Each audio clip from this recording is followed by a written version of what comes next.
Ustaad Bhagat Singh film review ఈ వీడియోలో చూద్దాం. వీడియోని ఎండింగ్ వరకు చూడడానికి ప్రయత్నించండి భయ్య. కొత్తగా ఎవరైనా వస్తున్నట్టయితే మై రివ్యూ ఛానల్ని సబ్స్క్రైబ్ చేసుకోండి, సపోర్ట్ చేయండి, లైక్ చేయండి, షేర్ చేయండి. ఇవన్నీ ఉన్నాయి ఆప్షన్స్, ఏదో ఒకటి చేయండి కదా.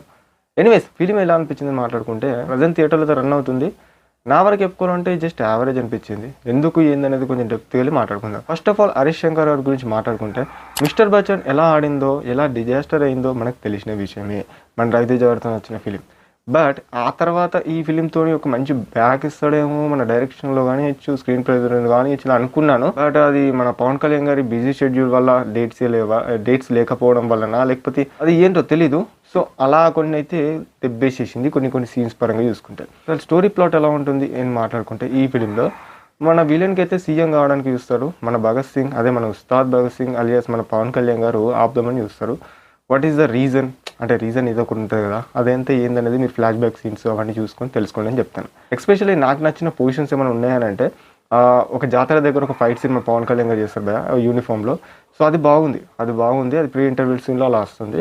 ఇక ఇంటర్వెల్ సీన్స్లో బస్తీ అనుకుంటా ఒక ఏరియాలో మన ఫైట్ సీన్ డిజైన్ చేస్తారు, కొంచెం ఎలివేట్ చేస్తారు మన పవన్ కళ్యాణ్ గారిని. ఆ లుంగిలో, ఆ స్వాగ్లో మనం చూసాం. ఇవన్నీ మనకు క్లిప్స్లో, మనకు భగత్ బ్లేజ్లో ఇవన్నీ మనం చూసే ఉంటాం. మనకు ఈ మూవీ రిలీజ్ కాకుండా ముందు దగ్గర వచ్చి 2 years బ్యాక్ అలా అవుతుంది. ఇప్పుడు ఇచ్చినంత హైప్ అయితే ఈ ఫిలింలో ఆ అబ్వియస్ సీన్స్ నాకు ఇక్కడ నచ్చాయి. Remaining the part of the scenes అయితే నాకు అసలు నచ్చలేవు. ఎస్పెషల్లీ సెకండ్ హాఫ్లో భయ్య రొటీన్ కొట్టారనిపించింది. అసలు శ్రీలీల గారిని ఎందుకు తీసుకున్నారు ఈ ఫిలింలో అన్నట్టు అనిపించింది. నిజం చెప్తున్నాను. మన రాశిఖర్ని కానీ ఫస్ట్ హాఫ్లో చూపెడతారు, సెకండ్ హాఫ్లో ఫుల్ ఆఫ్ ది ఫిలింలో మన శ్రీలీల గారిని అయితే ఎన్హాన్స్ చేయడానికి చూసారు. బట్ అది నాకు వర్కౌట్ కాలేదనిపించింది ఫిలింలో. సో దాన్ని ఎమోషనల్ పట్టుకొనేసి క్లైమాక్స్ పోర్షన్ డిజైన్ చేయడము.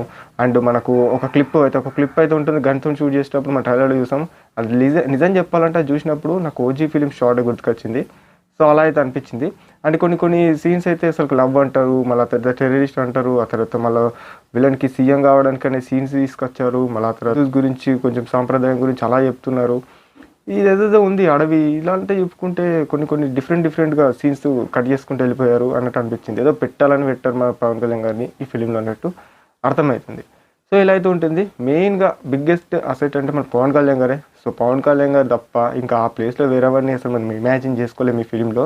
బికాజ్ ఆ పవన్ కళ్యాణ్ గారు ఉండడం వల్లనే ఆ ఫిలిం కొంచెమన్నా బాగుంది, అట్లనో ఇట్లా అన్నట్టు నాకు యావరేజ్ అన్నట్టు అనిపించిందని చెప్పుకోవచ్చు మెయిన్గా మాట్లాడుకోవాలంటే. అండ్ ఇంకా మెయిన్గా మాట్లాడాలంటే దీనికి బిగ్గెస్ట్ కొంచెం ప్లస్ థింగ్ ఏంటంటే మన బ్యాక్గ్రౌండ్ మ్యూజిక్, మన తమ్మన్ గారు కొట్టిన బ్యాక్గ్రౌండ్ మ్యూజిక్ కొంచెం వర్కౌట్ అయింది అని చెప్పుకోవచ్చు. ఫైట్ సీన్స్ ఓకే అన్నట్టు అవుతున్నాయి. ఎస్పెషల్ క్లైమాక్స్ ఫైట్ సీన్ నాకు అస్సలు నచ్చలే. అలా చూసుకుంటే కొన్ని సీన్స్ పరంగా.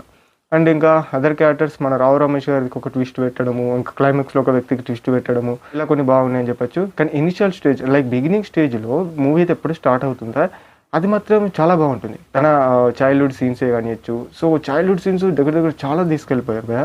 తన లైఫ్ స్టైల్ ఏంటిది, అసలు తను ఎలా వచ్చాడు ఈ ఫీల్డ్లో అనేది మనకు ఫుల్ ఆఫ్ ది బిగినింగ్ సీన్లో అయితే చూస్తాము మూవీ స్టార్ట్ కాగానే అదన్నట్టు. అండ్ ఇలా అయితే ఉంటుంది. అండ్ ఫిలిం కనుక మీకు నచ్చిన వాళ్ళు ఉంటే మీకు ఎంతమందికి ఎలా అనిపించింది థియేటర్లో చూసిన తర్వాత కామెంట్ చేయండి. నచ్చని వాళ్ళు ఉంటే మీకు ఎలా అనిపించింది అనేది షేర్ చేసుకోండి కామెంట్లో. అండ్ ఇదన్నట్టు ఓవరాల్గా ఉస్తాద్ భగత్ సింగ్ ఫిలిం రివ్యూ గురించి మాట్లాడుకుంటే ఫైనల్లీ మీకు ఎలా అనిపించిందో కామెంట్ చేయండి. And thanks for watching guys.